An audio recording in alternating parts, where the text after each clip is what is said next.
Hello, good morning, good afternoon, good evening. You can call me Nash McQueen.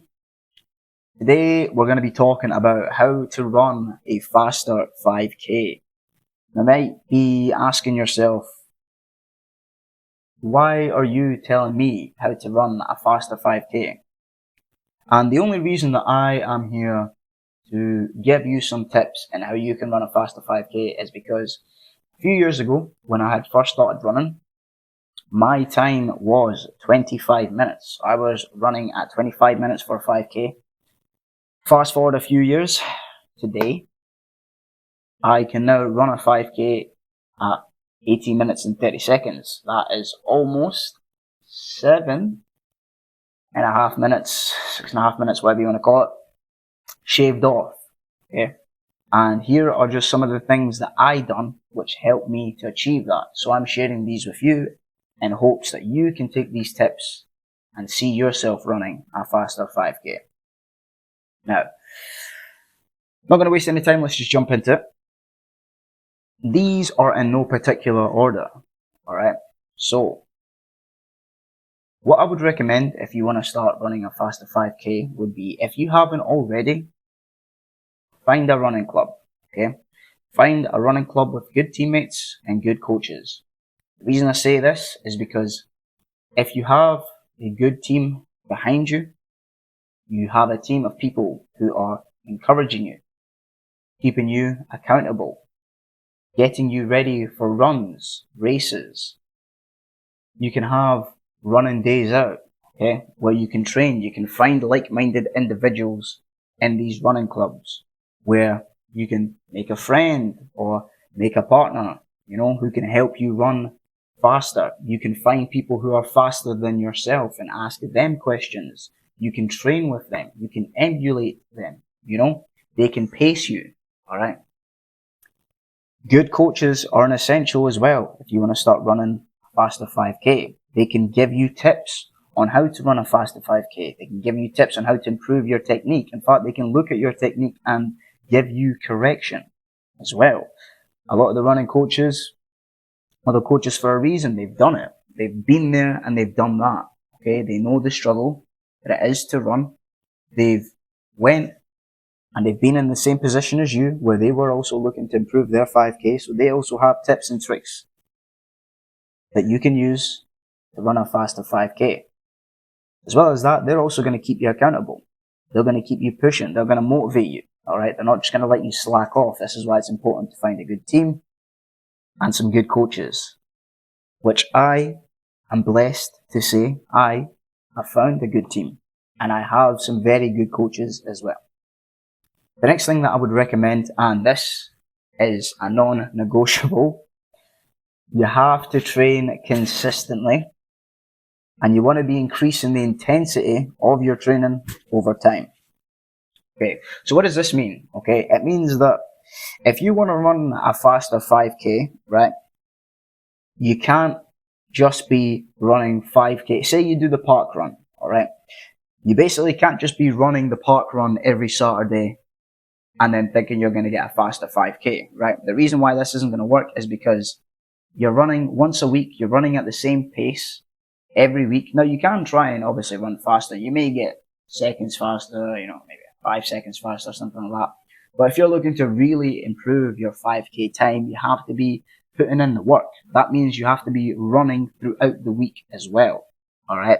So this can be a case of you're maybe running an extra 2 5ks through the week. So say you're running Monday, Wednesday, and Saturday. Just having that extra training in there to just push your body just a little bit more just means that when you get to Saturday, you've had a little bit more extra training. It doesn't feel as hard to run that 5k on the Saturday. In fact, it will feel a lot easier because your body is now getting conditioned to run that 5k, Essentially what it comes down to is you're conditioning your body to run the 5k. So the more training you have and the more intensity you have, easier it becomes to run on the Saturday or when it comes to your race, whatever it is that you're doing. Or even if you're just running on your own, if you want to improve your personal best Just make sure that you're training consistently. So if you're someone who's at work or college, or you're married or whatever, and you find that sometimes you don't have the time, you're gonna have to eliminate that from your vocabulary, okay? The phrase, I don't have time, is going to have to leave your vocabulary and change it with, I will make the time. You're going to have to make time to train if you want to run a faster 5K, alright? If you want a more detailed plan, this is when running coaches, running clubs are very good, because your training can be done at the running club, or you can speak to a running coach and they can give you a decent wee running plan, or even look on YouTube. There's plenty of people doing training plans that you can follow. Alright, just find a time that works for yourself, whether that's first thing in the morning, or maybe when you get in from work, or maybe when you finish taking your dog for a walk, you bring the dog back and you just go for a run. It doesn't have to be a pure long run. It can just be carve out half an hour, go run 5K, or if you run a 5K in like 45 minutes or something like that, just take 45 minutes, maybe an extra 2 times in the week. Just find where you've got that 45 minutes. Instead of you being in the house and watching Love Island, maybe just record the Love Island, watch it another day, or just scrap it all together because Love Island is not good. And instead of watching Love Island, go for that run instead, alright? And that way, you've got that extra training in there, alright? In terms of increasing the intensity, alright, if you want to get faster, you're going to have to run for longer, okay? What I've found, my experience, is that when I've wanted to run a faster 5K, and when I have run faster 5Ks, it's been with longer training sessions, alright? So, right now, I'm running a 5K in 18 minutes, 30 seconds, alright? But to get to this point, it's consistent training throughout the week. I also do a long run, alright? And I found that the longer I am able to run, it's not so much about the pace at which I'm running at, but it's more that I'm running for this length of time. When it comes to running the 5K race or doing a park run, I am now a little bit more comfortable running for that 20 minutes, 18 minutes, 19 minutes, whatever it is, alright? And that is part and part because I'm running longer sessions, alright? So make sure you're training consistently and you're increasing the intensity over time. The next thing, equally just as important, make sure you're fueling your body properly and make sure you stay hydrated. Alright, now this one is more of a do as I say and not as I do, okay? Hydrating is one thing I'm definitely working on right now, but for you, I would recommend stay hydrated. Some of my best runs have been when I've been hydrating properly, eating properly, alright? So what does that mean? Personally, I opt for a balanced diet. You can, go for whatever diet you want. Test out what works for you. I find that what works for me is a balanced diet. When it does come to competition time, I do tend to go more for carbohydrates, right? And things like bananas, oats, pasta, rice, bread, these kind of things. I tend to eat a lot of these when I'm going for a PB, or if I'm coming up for competitions, I'll tend to stock up on carbohydrates and obviously make sure that I'm staying hydrated as well. I would recommend that you opt more for, like spring water, and then you can drop in some electrolyte tabs. Now you can use things like Powerade and stuff like that, but just be mindful that they are like full of sugars and stuff like that. And, sugar is good in moderation, right? But I would opt for more natural sugars that come from like fruits and stuff like that. Which is why I'm saying maybe if you can't avoid them, just avoid them. Nothing wrong with them once in a while. And I would say that if you are training very consistently, then you're probably not going to notice a lot of I don't want to say damage, but they're not going to affect you as much if you're training consistently, because obviously your body is just working in overdrive. Especially the more you train, the more your body's working. So you can then kind of utilize all the things that are in these kind of drinks. But where possible, opt for just spring water and electrolyte tabs and a balanced diet. If you're a vegan, tailor that to your vegan diet. If you're a vegetarian, tailor that to your vegetarian diet. If you're a omnivore or carnivore, or pescatarian, whatever your diet is, optimize it so that you're at least getting the energy source that you need to perform on the day. All right. Especially if you're getting towards competition, you want to be eating for competition, for performance. All right. Now, ideally, you can do it the night before. For the best results I have found, you want to be doing that at least a week or two before it. All right.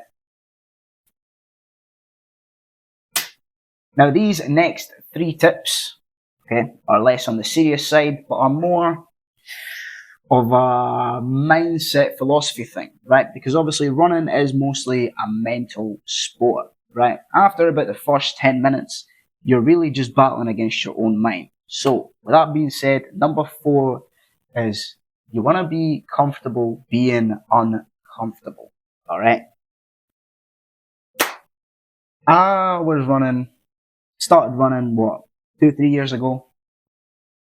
It was hard then, and guess what? It's hard now. It doesn't get any easier, but I'll tell you what does get easier.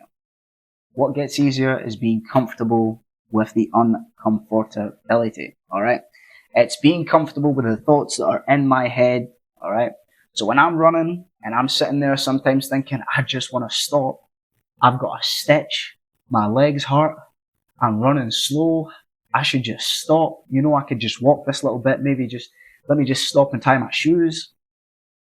These thoughts 3 years ago compared to now are a night and day difference because I'm now comfortable with the thoughts in my head. 3 years ago, it would have been, let me just stop. I just need a breather, and I would do that. Whereas now, I think to myself, I'm only a little bit away from the finish line. I can keep going. I've got this. To quote Steve Rogers, Captain America himself, I can do this all day, alright? You want to be comfortable being uncomfortable, alright? Have something that you say to yourself, alright? Something to keep you pushing, whether it's a line from a movie, whether it's a quote from your favorite book, whether it's a Bible quote. My friend tells me that he tells himself a Bible quote when he's running, and that pushes him to run. And I thought, mate, that is amazing. Some people have movie quotes, like I've just told you there. Maybe it's a song, whatever it is. It can be a mental image of your family, or a mental image of something that pushes you to keep going. All right. It's an endurance sport, so you need to have that thing that pushes you to endure. All right. And what you want to do to start building that comfortability is start putting yourself in positions that make you uncomfortable. All right. One of the easiest things that you can do to do that, besides from the obvious, which is just run, would be take a cold shower. What is more uncomfortable than a cold shower, right? Goodness, I hate cold showers. Lord knows I hate cold showers. They are so uncomfortable, all right? There's nothing like being in a nice hot shower and then all of a sudden, just cold. It just makes me want to scream. It makes me want to jump out of the shower and just curl up in my bed. Like, why did I do that? Do you know what I mean? So, get used to being uncomfortable. Put yourself in uncomfortable situations. Now, I'm not saying awkward situations. I'm not saying run outside and be naked. You know what I mean? And then try to go for a run after. That's not what I'm saying. I'm just put yourself in situations that are a little bit uncomfortable for you, right? But that help build up the mind so that when you are running and you start to feel this discomfort and this, I want to stop, all that, you then have your, you know what, I've been in more uncomfortable situations. I can push through this. Tell yourself your mantra or your Bible quote or whatever it is that you're going to tell yourself and take it from there. The next one, no real philosophy behind this one, but it's be patient, alright? Good things take time, and patience is a virtue, truly. All right. You're just going to have to be patient. It's not something that's going to come in one day. Although you start working on it today, it doesn't mean it's coming today. Rome wasn't built in a day, as they say. Okay. And neither is your speed. Neither is your pace, and neither is your comfortability being uncomfortable. It's built day by day. Okay. Notice I didn't say in a day, but day by day. It's something that you work on consistently. You know what I'm saying? So going back to point number 2, train consistently and increased intensity over time. This takes patience, right? And to go along with this, have fun with it, all right? It doesn't have to be a drag. It doesn't have to be something that gets you down. Oh, I don't want to do this. I want to blah, blah, blah, this, and that. Have fun with it, all right? You're doing something that's hard, and you're going to reap some real benefits to it as well, all right? It's not just about like, oh, I'm going to run faster. It's you're going to run faster, but you're also going to have that runner's high at the end of it, you know? Running has this like effect of like increasing confidence as well. You're going to be losing weight. You're going to be getting healthy. There's just many stuff. It's good for your body. It's good for the mind. I found it's pretty good for the skin and stuff like that as well. So have fun with it. Find the benefits that you would like, positive aspects of it that you like, and have fun with it as well. You know, when you're there and you're racing, one of the things I like to do, especially when I'm running, let's say it's a park run. Say hi to the marshals when you're running, give them a thumbs up, give them a wave, you know, make friends with some of them and have a little inside joke, tell them that's my guy or something, or that's my girl right there, you know, just something like that. Have fun with it. You know what I mean? It doesn't have to be this hard thing where you've got this stone face and you're like, oh, you're serious. No, have fun with it. I've found that the more fun I actually have when I'm running, the better I run. All right. So be patient and have fun with it. And this last one is optional. And it's have a good running playlist. If you're one of the ones who like to run with your headphones or earphones, like me, I would say have a good running playlist. And have a running playlist that you're listening to consistently, right? So like a playlist of the same songs. And I've found that this has helped to condition me run as well. So I have a playlist that I just play. In fact, I've got 2 playlists that I play when I run. And it's almost like once this music comes on, it's like my body is ready to run. My body knows exactly what's about to go down. It knows, okay, we're about to run for 5K. We're about to run 10K. I absolutely do not do half marathons or marathons. I ain't built like that, but maybe you are, right? So have yourself a wee playlist for your half marathon or your marathon, or if you're super crazy, you can do your ultra triathlons or whatever. Listen, I'm not built like that. I'm only built for 5 or 10Ks, right? So I've got my playlists for the 5K, playlist for 10K. I've also got just like a road work playlist as well, right? So if I'm just doing just going out light jog or something like that, you've got a playlist for that, you know. Have a playlist that works for you, something that's fun, could be upbeat, whatever. Mine is, you know, pretty fast pace because I run at a fast pace, so I like that. But on my days that I'm just taking it a little bit easier, I tend to listen to just, you know, what's on the charts, some pop, that kind of stuff, you know. So yeah, I hope these tips have been helpful. These are just some things that have worked for me, and I know that if they've worked for me, they can work for someone else. All right. So just to recap, find a running club with good teammates and good coaches. Train consistently and increase the intensity over time. Fuel your body properly and stay hydrated. Be comfortable being uncomfortable. Be patient and have fun with it. And optional, have a good running playlist. Thank you for tuning in. This has been Nash McQueen, and I will see you on the next one. Ciao.